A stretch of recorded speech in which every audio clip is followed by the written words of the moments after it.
out after looking for these, because I have many carefully labeled boxes of craft supplies and I couldn't figure out why I couldn't find them. The answer was, well, I need to open a box of chalk pastels and start rooting through it.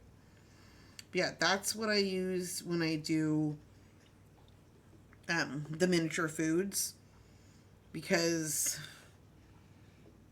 with the gnomes, having them like flat and one color with no dimension is always a choice. Like, it doesn't need to have, shading to make it look accurate.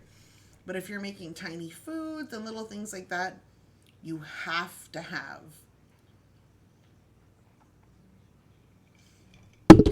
like the ability to fine tune the colors, or it's never going to look accurate. It's not, it'll look just, you need a lot, basically you need a lot of shades of brown to do food, because so many foods gain, a certain level of brownness when they're cooked, when they're done. And making foods, one of the things is, like, if I was to say, like, you know what, guys, this is a completely accurate, obsidian flake butterfly, people would be like, okay, because they don't know what that is or what it looks like, and I just made it up, so it doesn't actually exist, so it doesn't look like anything. But, like, if I was to tell people, oh, this is inaccurate, this and that, they'd be like, okay, and they wouldn't really know, because who the hell knows what that looks like. But if you show someone a teeny tiny fake chocolate chip cookie, and you go, oh, this is a chocolate chip cookie, and it doesn't look like one, they'll be like, So you need to be, well, not need to be, it's one of those things, but just if you would like to make tiny polymer fake food, you would be well advised to have lots of brown colors at the ready. I tend to use chalk pastels.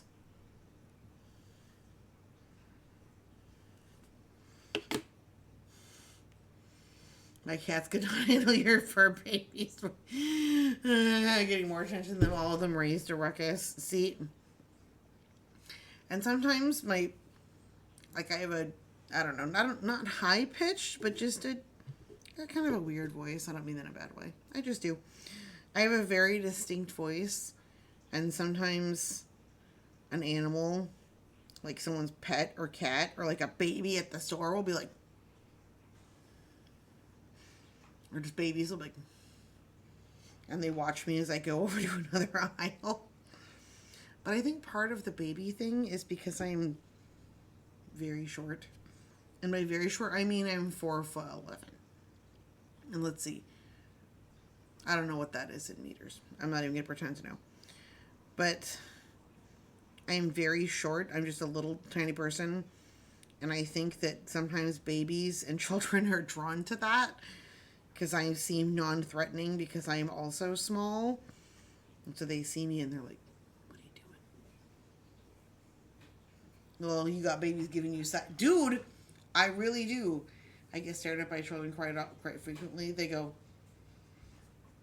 dude, for a lot of that, it's like that kids can see, like, if people are good and smart and paying attention, because kids are paying attention. Kids are looking at things. Like, they got their eyes fucking peeled. They're watching things. And so they see somebody else that's aware. They're like, what are you doing? What are you looking at? But yeah, I have having dark hair